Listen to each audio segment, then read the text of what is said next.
Hello and welcome to a brand new episode of The Partial Historians. Sitting to my right, looking très elegant.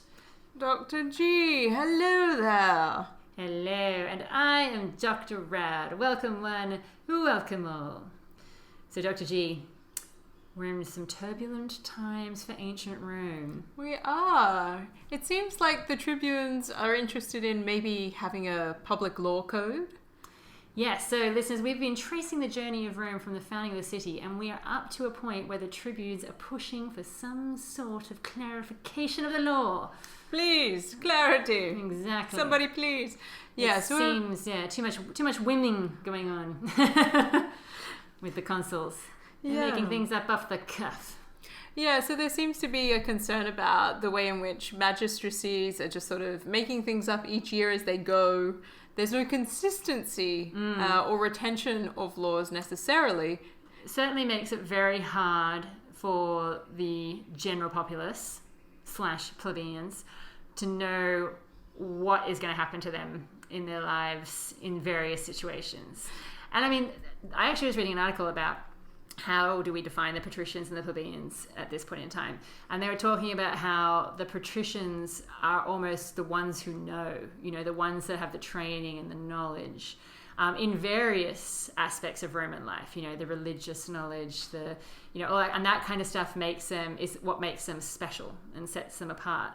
Whereas our poor little plebeians, they don't have the knowledge.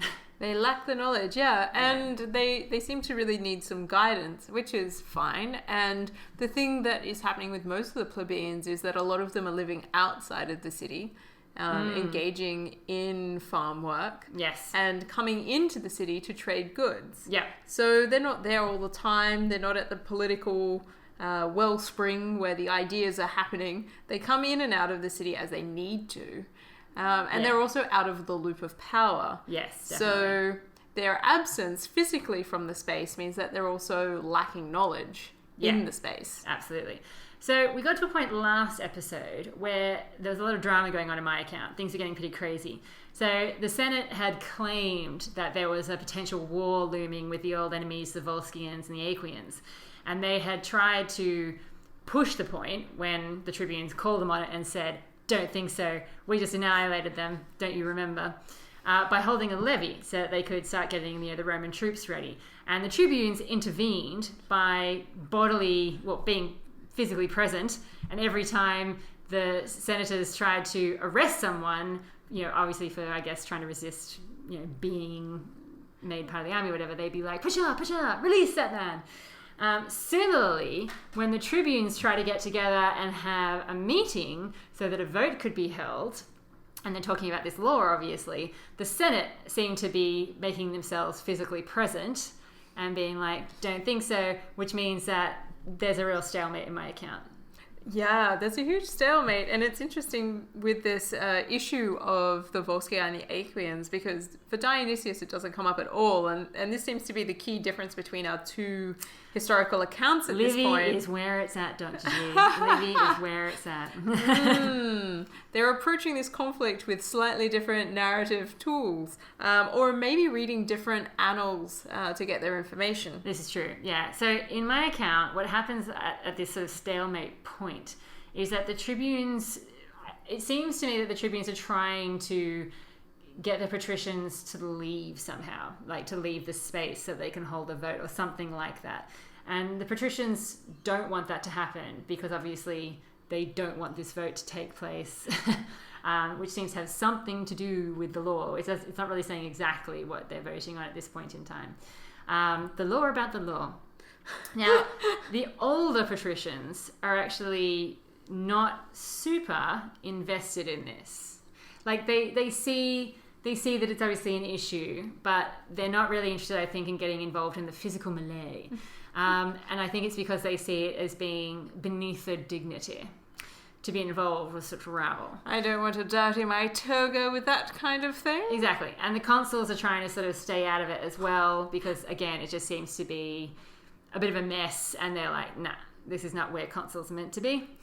And it's in this situation that the young patricians come to the fore once more. Oh yes, I know it's been a while since we talked about them, but those young patricians have got the Ferraris out of the garage, they've got their Ray-Bans on, and they're pumping the music as they make their way to the forum. Daddy paid for my car and everything is great. Exactly.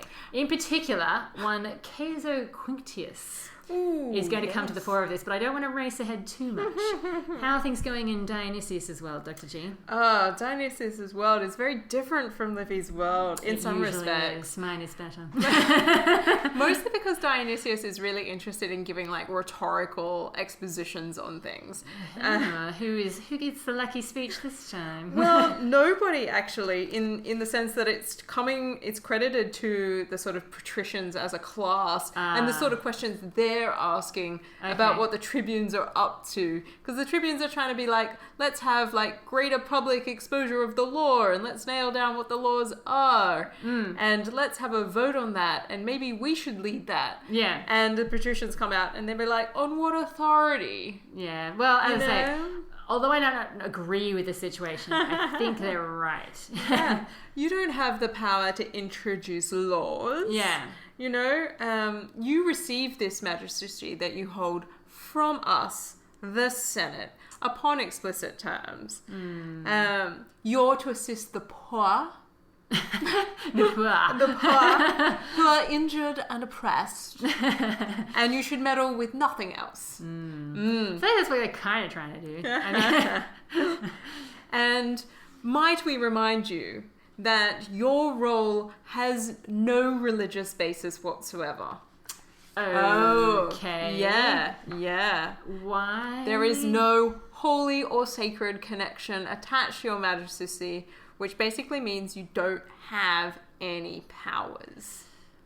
Okay. Yeah, that's kind of the thing that they propose here. So this is the stuff where the older patricians are like, you've got no legal or sacral basis to stand on to be a person proposing laws. Oh, I see what you mean. Gotcha. Yeah, because a magistracy is invested not just with a type of sort of legal power, but it's also a kind of sacral power. Yeah. Blended together. And they're kind of like, yeah, look, you've got a particular kind of protective power for citizens who need it, but aside from that, you are nothing to us. Ooh. You are overstepping the mark. Ooh. Yeah. That is very firmly putting them back in their box. Yeah. And as we're heading into this, young patricians out on the road, on the streets. Woo! Yeah. My daddy owns that villa. Yeah. And I trashed it. Yeah. And boy, are the parties good. This leads really nicely into a relatively old article from one of my favorite historians, Lintot, but don't let the age put you off. It's called The Traditions of Violence in the Annals, and it's looking at the types of violence that we see coming through these annalistic historical accounts. I've definitely been having some violence coming through my account. There is violence coming through my account. Yeah. And he talks about the way in which the young patricians are often positioned in these narratives as like the strong arm of the patricians. Completely. That's all they ever are. Yeah, and they get excited about getting involved in the violence. Yes. So you've got, on the one hand, you've got the patricians, the elder patricians, who are mostly senators. Like they've risen to that level, like through the political spectrum. Sure. And they're holding a position of wisdom. Yes. So they say. They say. Yeah. Yes. And authority. They have some sort of auctoritas, perhaps. Yeah. And there is a whole tradition there. So there are certain things that are outside of their scope or beneath their dignity. Right. So the idea that they wouldn't want to get their togas dirty in the melee. Well, I mean, that's very much coming through my account. And I feel like it always is. But on the other hand, I also feel like it's also makes sense for the younger males. I mean, I'm sorry, I'm making a massive generalization here. But generally, if someone's going to be hot-headed, it is going to be like a younger male. I mean, anyone who's young can be a bit hot-headed, but the men also have the physical strength. You know, they're at their prime. And if we have a patriarchal society which is really upholding really particular ideas of masculinity, exactly, like Rome, we're going to see like a really quintessential expression of that style. Yeah. And that's kind of where this is heading with Caeso Quinctius. Oh, totally. Yeah. I am so into his narrative. So, who is this character? Okay, well, look, he reminds me of some people that we've come across before in the way that he's described. So, Caeso has a lot of things going for him, Dr. G. Mm-hmm. Let me sum up his profile for you. Please do. RSVP profile. Oh, I was going to say, is this Tinder? It could be anything because he's just up for anything. Oh, hello. Except for plebeian rights, of course. Boo. So, he's not only noble, but he's apparently physically quite an impressive specimen. Woo-hoo. Exactly. He's super strong. He's very large. Do they define that any further? Not really. I mean, he's obviously very tall, I would say. Uh-huh. Yeah, he's very tall. Caeso the Large. Exactly. Yeah. Very tall, very strong. He's distinguished himself militarily in the past. Knows how to use a sword, I hear. But he's not just a body. Oh, no. No. He also has the rhetorical fireworks. Ooh. His tongue knows its way around the forum. Please enter my temple anytime you like. So apparently, nobody can outspeak him. I bet they can't. And if they could, And he makes sure they can't. He's just not giving ready-made speeches, one that he prepared earlier. No. He can speak off the cuff of his toga, if you know what I mean. Ooh. Yeah. Now... Pulled one out of the folds, as it were. If that doesn't get you hot under your stola, then this will. He often would be responsible for using his physical strength to physically attack the tribunes. Oh, great. Yeah. I'm going to call that punching down. Well, I mean, okay. It's not always physical. He could dazzle them with his rhetoric, but he is also capable of physically getting the plebeians sort of out of the way single-handed. It's like first weapon, charm. Exactly. Second weapon, violence. Yeah, so people, when they came across Caeso's path, if they weren't on the same page as him, they could find themselves being, quite worse for wear. So, yeah, I kind of hate him already. Yeah, I know. He's the kind of guy we're going to love to hate. So that's what I've got. Are there any other details that his profile is missing in Livy that Dionysius can... Oh, yeah. So Dionysius says that Caeso neither spared words hard for free men to listen to, nor refrained from deeds that matched his words. And I've put in my notes that these are code words for dickhead. If you can... arrogant little ponce. Yes, if you're not interested in mediating your own speech when you're in the company of others, then perhaps you just don't know how to converse. Yes. So the tribunes are all pretty intimidated by Caeso for said reasons. All except Aulus Verginius.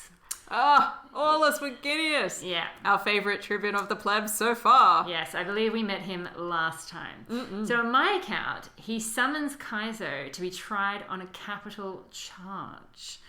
Now, this obviously sounds very sinister, and it is serious, but it doesn't necessarily mean that he will be put to death if found guilty. There are other punishments, so he could be exiled. It basically means that he would lose his status as a Roman citizen, which would be a pretty big deal for someone who seems to care as much about patrician cause as he does.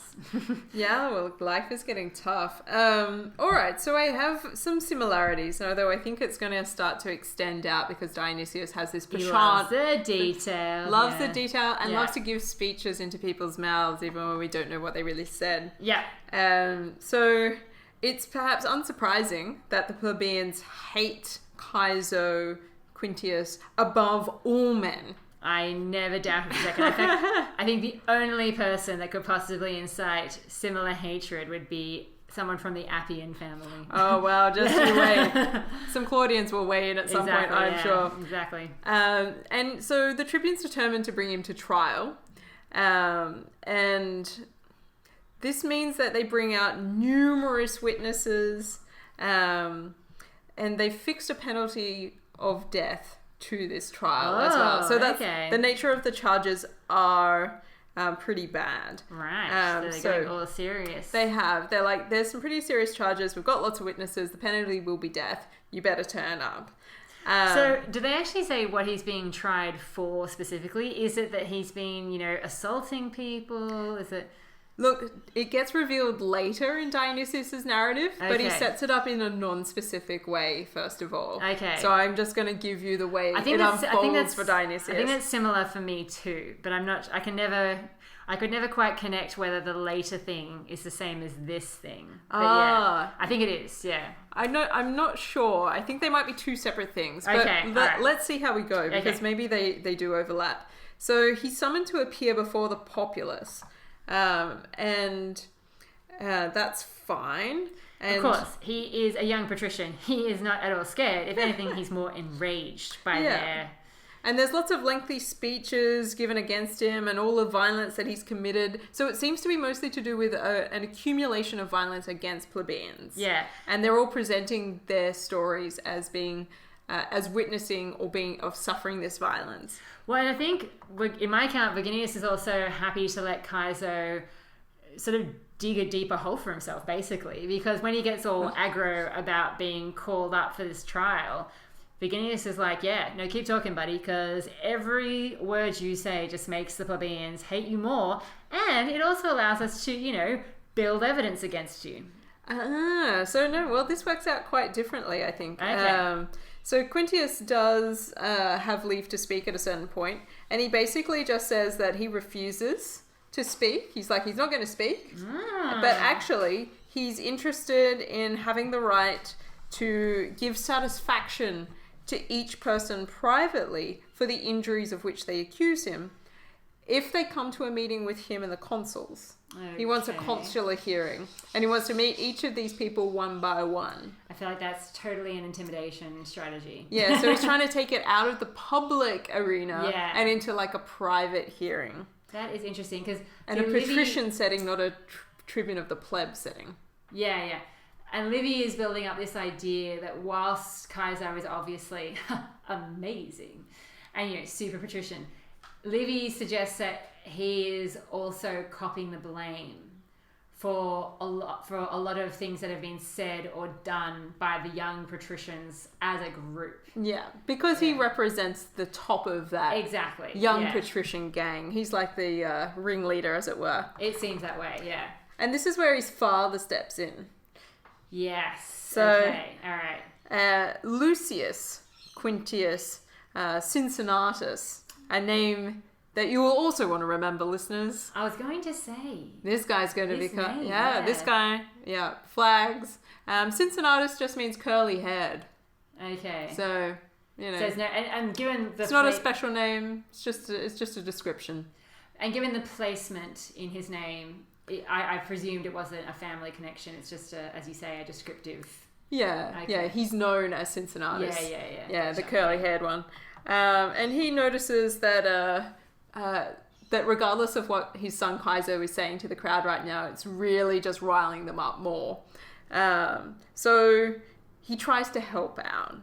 And so he's like, look, my son, he's young, he's a bit reckless, And everyone's like, duh. Yeah, like he's been involved in a few things, maybe some like little struggles and fights, nothing premeditated, he's a hothead. He's a young guy. And then he's like, but please try to reserve your judgment, because, I've offered my services wholeheartedly to the Republic for as long as I can remember. I've helped out in wars. I've been an exemplary Roman citizen. And he's like, this should count for something if we're thinking about my son. The family. See, this is kind of a bit different to my account, because, so in my account, the trial is up for grabs. Caeso's being a douche about it. Blah blah blah. The plebeians are urging the tribunes. Look, you've got to get this law about the law. We need this law about the law. Yeah, you've got to get this law passed. And they're getting obviously even angrier with the way that Caeso and the young tribunes are carrying on. By which I think that they're getting physically hurt sometimes. Like, I think that this is bad. And so it gets to a point where when the trial is going ahead, most people believe that in order to assure their true freedom and liberty, the Caeso needs to be convicted. Like, he has to be found guilty. And for this reason, Caeso, even though he's obviously disdaining the idea that he would be put on trial like this, he needs to get the support of very elite people. So his father does come into the count, but he comes in last.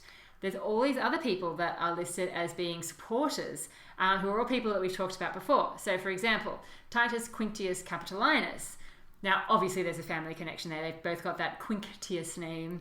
But this guy has quite a distinguished history himself. He's been a consul before, and he rattles off, all the honors that he and his family have enjoyed in the past. Think of the Quintius family. Exactly, yeah, and this is a guy who personally has done well, like fighting against the Volscians. He's been part of the struggle of the orders. He's been a part of this thing. And then this is where I had to mention it, Dr. G. You will never guess who is the second person that speaks on his behalf. Is it a Furious? It's not only a Furious, it's Spurious Furious. Damn you, Spurious Furious. I liked you. Don't defend this guy. Yeah, Spurious Furious comes forward. He's obviously an ex-consul as well. He had fought against Veii and that sort of stuff. I'm so disappointed. I had more faith in the Furia. Well, this is the guy that we talked about before, listeners. He fought against Veii. He also lost his brother in a very dramatic fashion against the Aequians. He comes forward and he also pledges that this guy is an awesome guy. Then tricky Lucretius, the consul from the previous year, he also comes forward and attests to this guy's character. And interestingly, he apparently pointed out that, look, the kinds of qualities that define, a young man, whilst they're exciting and dangerous and that kind of stuff, let's face it, Caeso's not getting any younger.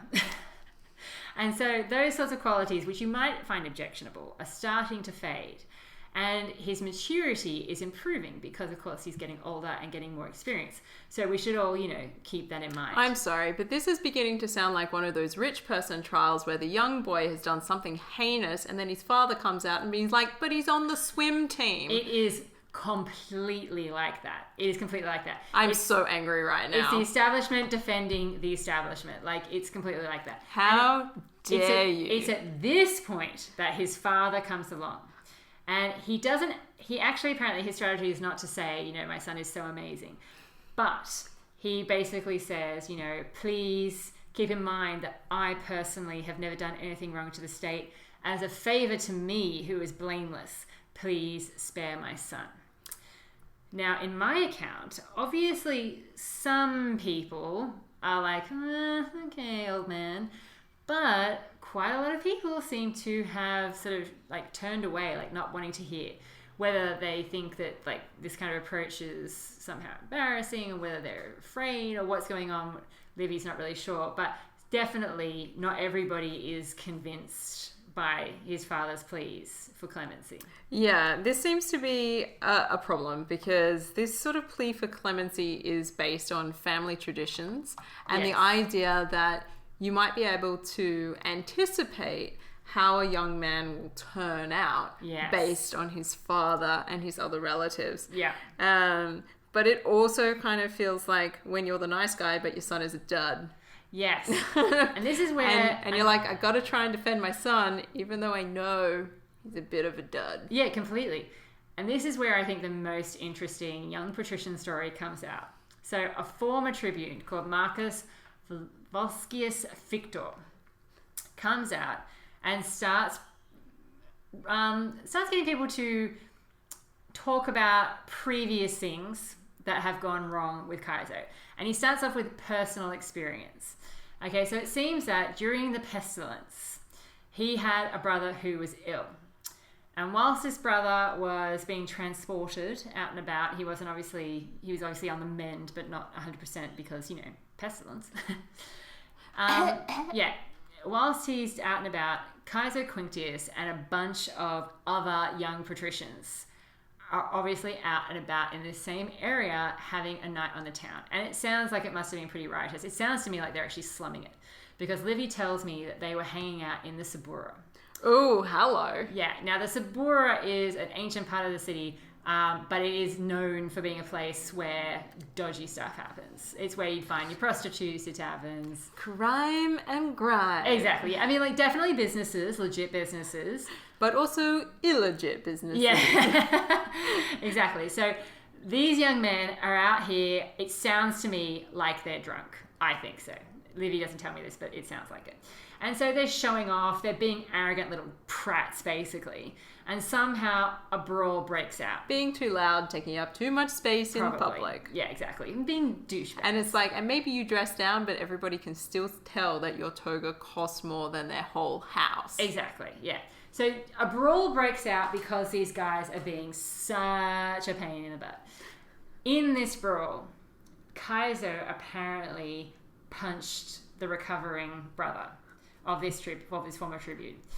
And whilst he's not killed on the spot, it's pretty clear when he dies a few days later that that blow is what caused the thing. I mean, it's a one-punch case, which has been very famous in Australia. Well, Dr. G and I have been growing up, guys, so that's why I was excited to see this story. Yeah, the one-punch story has led to the whole breakdown of the Sydney nightlife that, continues to this very day. Sydney is a town that has no nightlife. I'm sorry, don't visit us. Ooh, okay. that went way further than I'm sad. Anyway. I'm very sad. Yeah, anyway, so I was like, whoa, it's a one-punch case. That's pretty crazy. But anyway, as this former tribune is recounting this story, I mean, Caeso is almost lynched. Like, people are so furious about this idea of, like, these young patricians on the town and hurting someone who's recovering from the pestilence, which obviously is not that long ago, according to this timeline.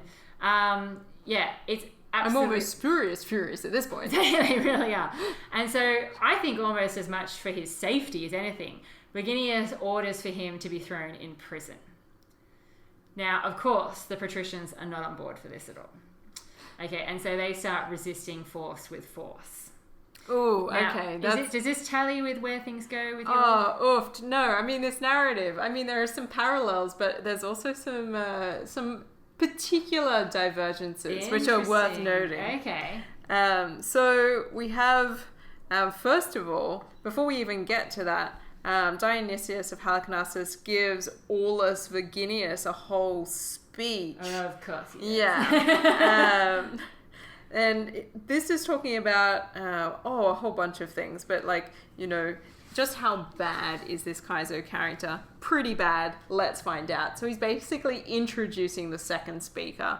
Who is this Marcus Volscius Victor character? Yes. Tribune of the plebs.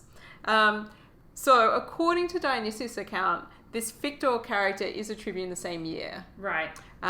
So it's a colleague. So he gets up. Everybody's full of expectation. He's like, I'll tell you what I know about this young man over here. Yes. And everyone's like, oh, here we go.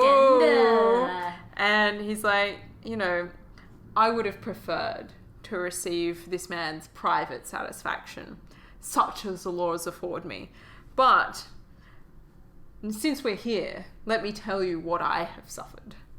How cruel and irreparable my dealings with this young man have been. I had a brother, Lucius, whom I loved above all men.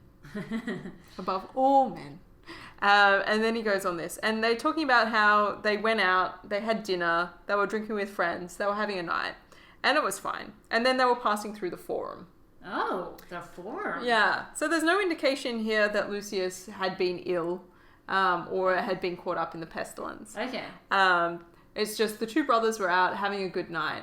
And as they're going through the forum on the way home, it turns out Caeso's there. And he's out with his friends. And I gotta say, the forum is not a place I would imagine people hanging out during the night. Yeah. I feel like it's more of a day place. Yeah. But, people must be passing through it to get to wherever they go. No, I just mean like for him to be there with his mates. I'm lame. Lame.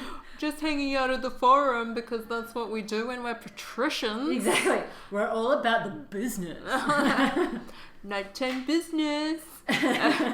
You guys don't belong here. plebeian tribunes. Yeah. Anyway, so they're doing that. And first it starts off with like Caeso and his mates are like laughing at and teasing the tribune and his brother. Okay. But he's not a tribune yet. He's just a dude. Yeah. And then it sort of descends into abuse. He notes that Caeso and his friends are drunk. Cool. Yeah. Well, I mean, I suspect it. It's pretty obvious. Yeah. And not only are they arrogant, but they're in the habit of being rude and cruel to humble and poorer people. Right. So they're kind of like the worst kind of patricians. Yeah, definitely. Because they think they're somehow special and deserve their position in society. And Lucius speaks out and talks back. Gives him some back chat. And this is why he's the one that ends up getting targeted. Yeah, and Caeso's not having that. So he runs up to him, beats him, kicks him, and Whoa. Yeah, and his friends get involved and they kill him. Oh, wow. Yeah, they just keep laying into him till he's dead. Yeah, mine's a more gradual. Yeah, no, this is a thing. And so Marcus, Victor, is like, look, I'm crying and I'm trying to help my brother, but it's pretty clear that they've murdered him and I haven't been able to stop it, and I'm right there. And then they start beating me as well, so I play dead. Clever. Yeah. He's like, I lie, and they assume I'm dead, and they leave, and they're having a joke as they go, and I can hear them, and it's only like when some other people come along and help him out because he's almost dead because he's been beaten to an inch of his life. Okay. And they pick up the body of his brother who is actually dead. That's pretty clear now. And all of this, he's like, this is all happening in the year of the pestilence. That's when it happened. So okay. He's like, this wasn't that long ago, guys. My brother just got beaten by this guy in the forum to death. Yeah. And this whole thing is happening in the forum, this meeting and these speeches. So That's this is pretty all bad. pretty lining up in a sort of horribly poetic way. Anyway, Dionysius makes it really clear for us as the reader that this is part of a setup. Okay. From the tribunes. Right. To try and get Caeso out of the way. And the whole story from As in, Victor is a fabrication. They want him to be found guilty, or is it they want him to be... That the story's not true. Right. No, I know, do they want him to be found guilty, or they want him to be, lynched? What are they... The story's not true, but, So it's part of their broader aim, I think, to try and get enough sway with the patricians to be able to get the things that they want passed. Gotcha. So this is part of a bigger gambit. That's interesting. See, I feel like it is in keeping with what we know of Caeso to be involved in this kind of thing, but maybe more in Livy's way than your way. No offense.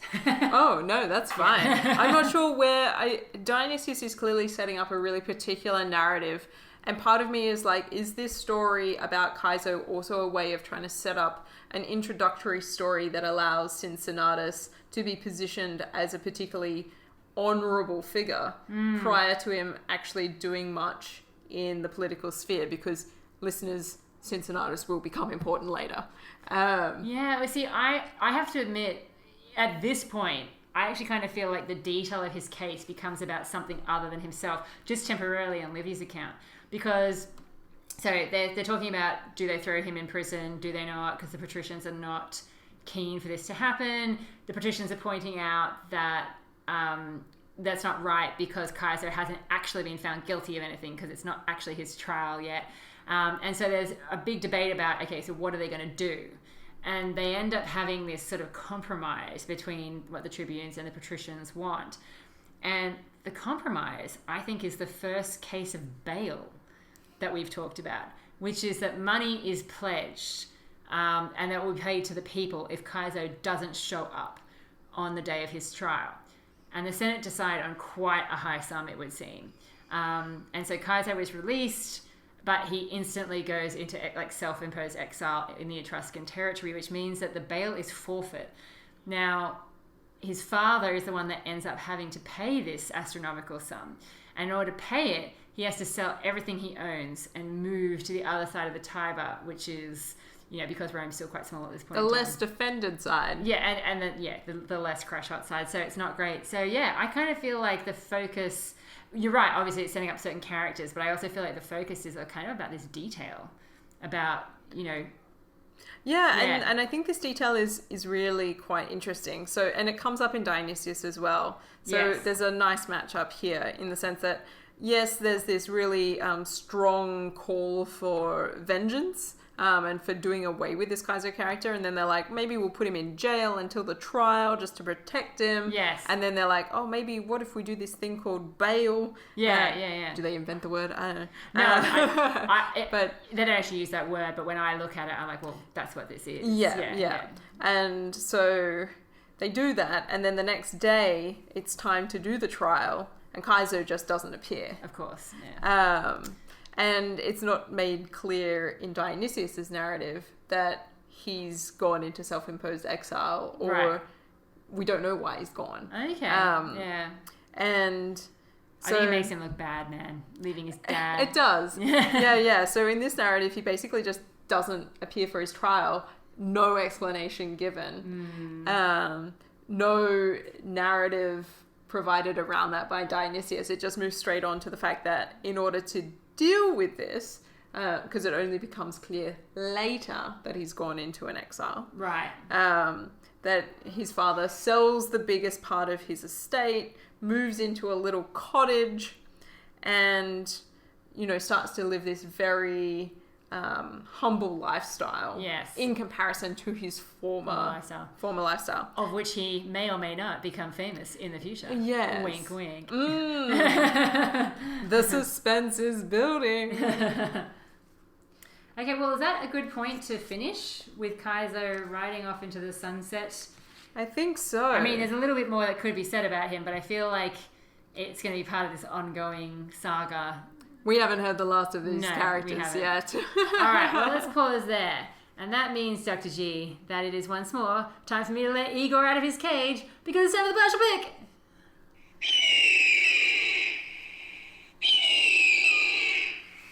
All right, the partial pick. Woo! Yeah, so the partial pick, we have a potential 50 golden eagles that we can award to Rome for various things. What is our first category with a total of 10 up for offer, Dr. G? We can award 10 golden eagles for military clout. Okay, well, I don't really feel like there's anything happening. Again. That's a big fat zero. Yeah. All right, so nothing. What's our next category? Diplomacy. Oh, God. Oh, my God. My head hurts just thinking about this. The internal politics is definitely operational, but is anybody making any headway? Not really. I mean, they do compromise about what to do with Caeso, like whether to put in the bail thing is interesting. This is true. But yeah, I don't feel like, I mean, on the key issues, we're getting nowhere. We are. This is meant to be about a law being passed about law. And nothing is happening. So yeah, I feel like maybe one. One. That's harsh. Expansion. Nope. We have none of that. There's no new territory. Virtus. Okay, all right. I feel like Caeso is showing some virtus. Oh, look, he's being really patrician. Yeah, very much. Terribly patrician. Yeah. He seems to uphold in the grand tradition of the Claudii that really sort of arrogant patrician absolutely aspect. And on the counterbalance, his father, Cincinnatus, seems to be offering a more softer version of the same ideals. Like, there's something to be said for humility. Yes. Yeah, so, I guess like a 5? Or is that too little? Too much? I feel like it's maybe too much. Okay. Maybe 4. Like a 4? Okay. All right. 4 for virtus. All right, and last but certainly not least, the citizen score. I'm a little bit torn about this one because on one hand, Caeso and his mates seem to be beating a lot of people. Yeah. But on the other hand, the plebeians are standing firm against this kind of behavior. They are backing the tribunes. Because, I mean, we've talked about this before. Sometimes when the tribunes stand up for plebeian rights, it's disappointing that the plebeians don't really back them all away. But I feel like they are in this episode, and I feel like they are, I don't know, like kind of asserting themselves a bit more, which is good. They certainly want some justice with this Caeso issue. Yeah. Whether they're making any movement on the law about there laws. There is no movement on that. Yeah, I think that's definitely still stuck in the works. So, but has anybody gone on any terrible military exploits and died this time round? Well, no. That's what I mean. I feel that's like pretty exciting. I feel like I would feel quite positive about my prospects if I were a plebeian at this point in time. I'm alive. Yeah. So, like, is that like a 4? Yeah, sure. All right. Well, it's not great. In fact, it's worse than last time. Can't catch a break. Yeah, okay, so it's a 9 in total. Out of 50. Golden eagles out of 50. Wow. I'm actually starting to think about we maybe need to add another category. But yeah, we'll have to think about that. Because the Romans just are doing terribly, but then maybe they're meant to be at this point in time. Yeah, look, I mean, it's tough times. It's going to be tough for a while. This is a tough century. It is. It's not great. Yeah. I mean, it's great to listen to, right, Dr. G? Oh boy! I'm certainly having fun. I don't know about anybody else. Well, there's definitely some exciting stuff coming up. So we hope that you join us next time to find out what the legacy of this young, hot stud of a patrician is going to be. We'll catch you then.